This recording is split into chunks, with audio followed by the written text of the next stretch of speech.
সামুদ্রিক মৎস্য সম্পদ সংরক্ষণ ও প্রজনন বৃদ্ধিতে বঙ্গোপসাগরে শুরু হয়েছে মাছ ধরার উপর ৫৮ দিনের নিষেধাজ্ঞা। ১৫ এপ্রিল থেকে শুরু হওয়া এই নিষেধাজ্ঞায় চরম অর্থনৈতিক সংকটে পড়েছেন ভোলার ৭ উপজেলার প্রায় ১ লাখ জেলে। ভোলা থেকে বিল্লাল নাফিজের প্রতিবেদনে আরো জানাচ্ছেন মোস্তফা কামাল তোহা। প্রজনন মৌসুমে রূপালী ইলিশ সহ সামুদ্রিক মৎস্য সম্পদের ভাণ্ডার সমৃদ্ধ করতে নিঝুম দ্বীপ সংলগ্ন বঙ্গোপসাগর এখন জেলে শূন্য। সরকারি নির্দেশনা মেনে জাল নৌকা তীরে উঠিয়ে রেখেছেন জেলেরা। তবে কাজ হারানো এসব মানুষের ঘরে এখন অভাবের হাহাকার। ভোলার ৭ উপজেলার কয়েক হাজার জেলে পরিবার এখন তাকিয়ে আছে সরকারি বরাদ্দের দিকে। চলতে আমার বহুত কষ্ট পাই যায়, হিমশিম বাজিয়া যায়। বাপ মারে খাওয়াইতে আসি লইতে আসি, কিন্তু আমরা এই চালাইতে অসুবিধা হয়, কষ্ট হয়। আমরা তো নদী ছাড়া আর কিছু বুঝি না, আমার তো কোনো 10টা কোনো ইনকাম আইয়ে না। নিষেধাজ্ঞা চলাকালীন জেলেদের জন্য ৭৮ কেজি করে চাল বরাদ্দ থাকলেও তা সঠিক সময়ে বিতরণ না করার অভিযোগ রয়েছে। এর মাঝেই জেলেদের ওপর মরার ওপর খাঁড়ার ঘা হয়ে দাঁড়িয়েছে এনজিও ঋণের কিস্তি।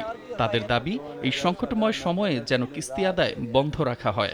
জেলেগো চাউল সব দিয়ে দেয় দোকানদারে করে, আমাকে দেয় না। আমাকে তো সরকার চাল দেয়, আমাদেরকে 80 কেজি করে, আমাদেরকে কেউ 20 কেজি দেয়, কেউ 30 কেজি দেয়। একবারও চাল পাই না, এর আগে চাল পাইছি।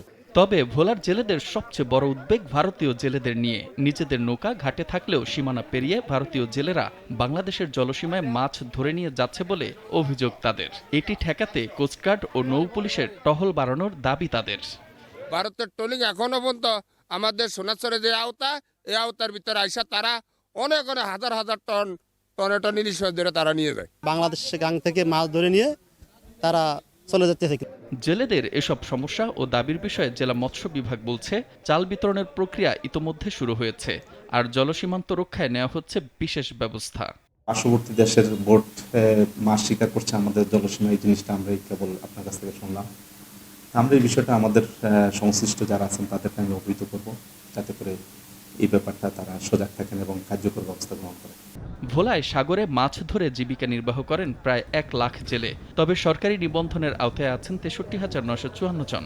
বাকি বিশাল সংখ্যক জেলেকে নিবন্ধনের আওতায় এনে মানবিক সহায়তার দাবি সাধারণ জেলে ও সংশ্লিষ্টদের। মোস্তফা কামাল তোহা, নাগরিক।